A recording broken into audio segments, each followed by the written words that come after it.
একজন বোকার পরিচয় তার কথার দ্বারাই বোঝা যায়, আর জ্ঞানীর পরিচয় হয়ে থাকে তার নীরবতায়। আসসালামু আলাইকুম, কেমন আছেন সবাই? আশা করি সবাই ভালো আছেন। এই তো বাজারে গিয়েছিলাম আর কিছু বাজার করে নিয়ে আসলাম। বাজারগুলো মোটামুটি গোছানোর পরে মুরগিটা কেটে নিচ্ছি। বাহিরে বৃষ্টি হচ্ছে, তাই ভাবলাম যে স্টোর রুমের দরজাটা খুলে এখানে মুরগিটাকে কেটে নিই। প্রথমে মুরগিটাকে বড় করে কেটে ধুয়ে নিচ্ছি। মুরগিটার ওজন ছিল প্রায় 2 কেজি 700। মাংসটা আমার কাটা শেষ হয়ে গিয়েছে। আমি 2 রকমভাবে মাংসটা কেটেছি। কিছু মাংস আমি বড় করেই রেখেছি, আর বাকি মাংসগুলো ছোট ছোট করে কেটে নিয়েছি। ওটা আমি রান্না করব আজকে। বড় মাংসের পিসগুলো আমি রোস্ট করব না, কিন্তু এগুলোকে আমি ভুনা করে রান্না করব। বড় পিসগুলো আমি ফ্রিজে রেখে দিলাম, আর ছোটগুলো আলু দিয়ে দুপুরে রান্না করে ফেললাম। দুপুরে রান্নাবান্না শেষ করে আমি বিকেলবেলায় ফুচকা বানিয়েছিলাম। বিকেলের নাস্তায় আমাদের অনেকেরই প্রিয় এই ফুচকা, কিন্তু বাসায় বানাতে গেলে অনেক ঝামেলা মনে হয়। তবে ঝামেলা মনে হলেও বাসায় বানানো ফুচকা বাহিরের থেকে অনেক মজাদার হয়। ফুচকা বানানোর উপকরণগুলো মোটামুটি গুছিয়ে নিয়েছি। ডাবলি বা আস্ত মটরগুলো আমি 5 থেকে 6 ঘন্টা আগে ভিজিয়ে রেখেছিলাম। ডাবলিটা আমি এখনও সিদ্ধ করিনি। আলু ও ডাবলি একসাথে প্রেসার কুকারে সিদ্ধ করব।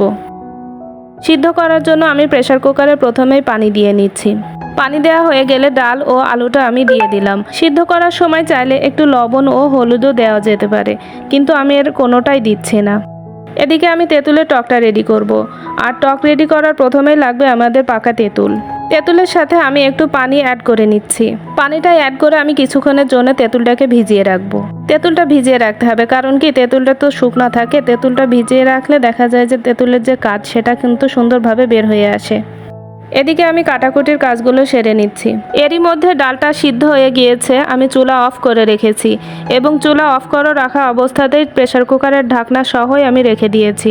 আমি মোট 2টা বাঁশি দিয়ে ডালটা সিদ্ধ করে নিয়েছি।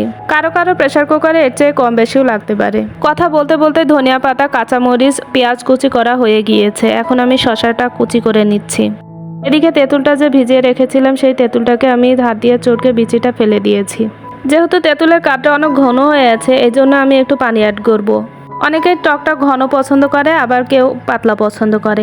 এজন্য যে যার পছন্দ অনুযায়ী টকটাকে পাতলা বা ঘন করে নিতে হবে। রাঁধুনির যে চটপটি মশলাটা আছে, সেটা থেকে আমি 1.5 চামচ মতন মশলা টকের ভিতরে দিয়ে দিলাম।